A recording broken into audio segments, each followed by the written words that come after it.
We are now in the dawn of the dumb phone. It feels like so many people are starting to ditch their modern day smartphone for something a little bit more simpler to save back a lot of time doom scrolling and just being distracted. I've been a big fan of dumb phones for the past couple of years, and that's mostly because I grew up with social media and with this technology. Instagram and all of this noise from the internet started to infiltrate my life when I was in middle school. I was like 12 whenever Instagram and all of these popular apps started to rise above everything else. And as I've aged with this technology, I've started to realize that it's become more of a poison than a positive. But unfortunately, life really isn't that simple anymore, and we actually do require certain functions and certain features of a smartphone just to get by, whether you're a student or you need it for your work to check emails.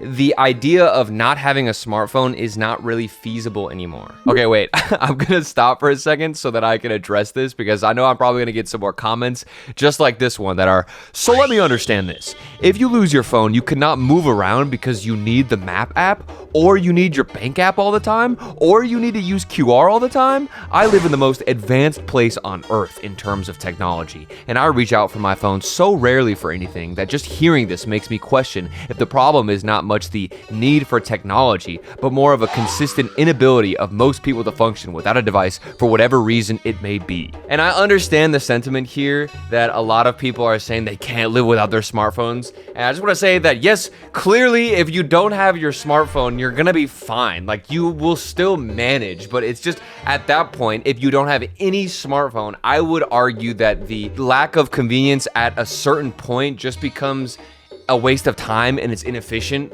So like, yes, you could survive without your smartphone, but if you can have the option to have a smartphone and not be distracted all the time, that's probably the best thing. Also, where does this guy live? Is he like living in Wakanda or something? Like, what is this? We now have different devices that are essentially hybrids that still run Android, but try to strip out the dopamine hits. Or they do what this one does and they swap the screen for an e-ink display that makes scrolling feel like a chore. This is the HiBreak Pro, and it's basically a smartphone that tries to sit perfectly in between, not fully off the grid, but not an attention trap either. Instead of relying on pure willpower, you're just carrying a phone that doesn't want you to use it. And so HiBreak's pitch with this phone is, what if you keep almost everything you expect from a normal phone, but in a version that doesn't hijack your brain? You get the essentials, maps, messaging, but without the endless doom scroll. Right out of the box, it's bigger than I expected. It's definitely chunkier than my normal phone, and the bezels around this 6-inch e-ink screen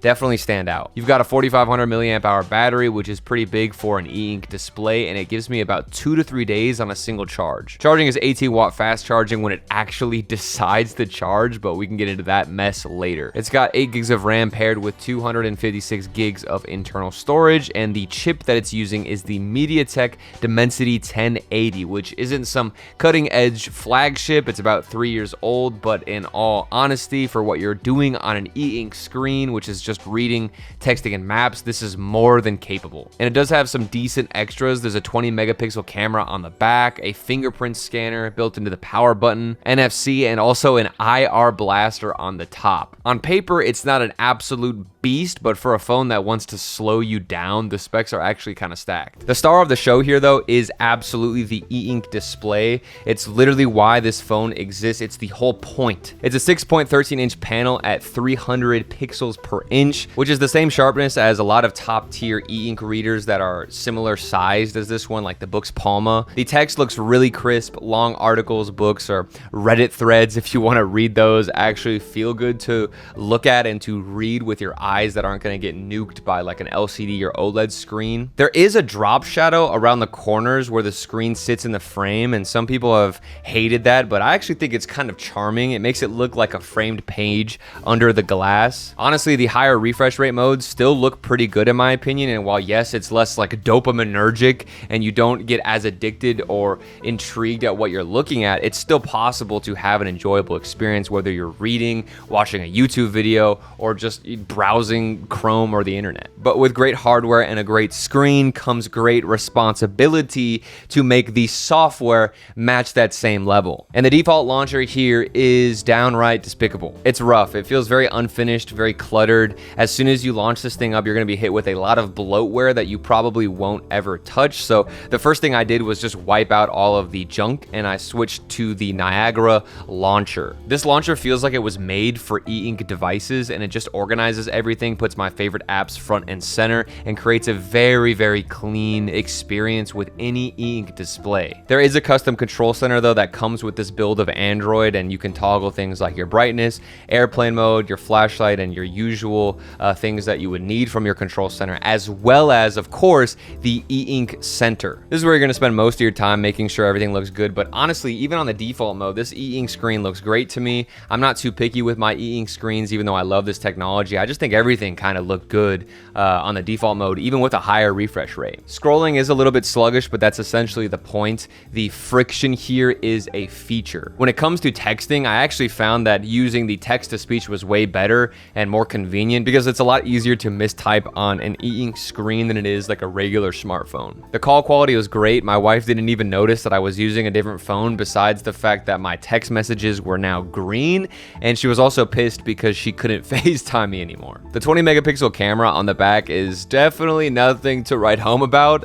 It does get the job done in a pinch, but you know, for me, I normally carry around my Digicam anyway because I love taking photos with that thing. But if you're somebody who doesn't want to carry a separate device for photos and you need to have a high quality camera in your smartphone at all times, this might not be the best route. You get access to the Google Play Store, so you can download WhatsApp. You can literally do all of the regular stuff on a normal smartphone, just at a slower, more e-ink style pace. I had almost no inclination to use social media, and instead, when I looked at this e-ink screen, I thought I should probably open my Kindle app because this is literally what it's designed for. The main purpose of an e-ink screen is to read more. So therefore, when I'm out and about and say I'm waiting for something, I'm in line, or I'm, in a doctor's office, I don't know, some place where I'm bored and I pull out my phone, instead of having that initial thought of opening up social media or some type of garbage, I actually get pushed more towards the Kindle app because the experience is so much better there. When I compare it to the Books Palma that I do own, they look pretty similar and have the same silhouette. It's just that one of them is actually a smartphone and can make calls, and the other is simply just an e-reader. They're both using the same e-ink display, and I find that reading on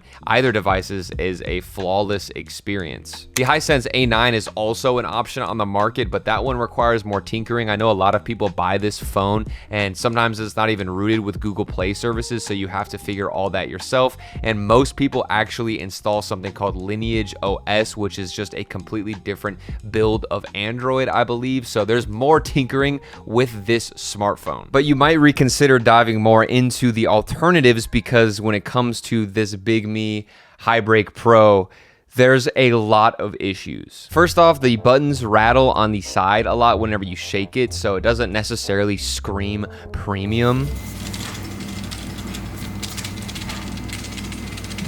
And since we're on the topic of buttons, the ones on the left side that are supposed to be reprogrammable and mappable to different functions actually didn't work for me at all. It would let me set specific actions in the settings where I would try and assign it different tasks or different functions to each button, whether it's a long press or a short press. But every time I would go back and try and actually use the buttons, it just does nothing. And I looked into this, and a lot of other people also had problems with this. And I even asked Reddit, and they had similar issues. Some people were suggesting me to update the firmware, and that seems like the solid choice, just to upgrade the firmware and update it, and probably will fix whatever software issue is happening. However, you can't actually upgrade or update the firmware in this phone. Whenever I go to the update section, I can clearly see that I'm actually using outdated firmware and an outdated build of this software. But whenever I try to update it, it doesn't let me update it, and it says I'm currently on the most recent build, which is not true because when you look it up,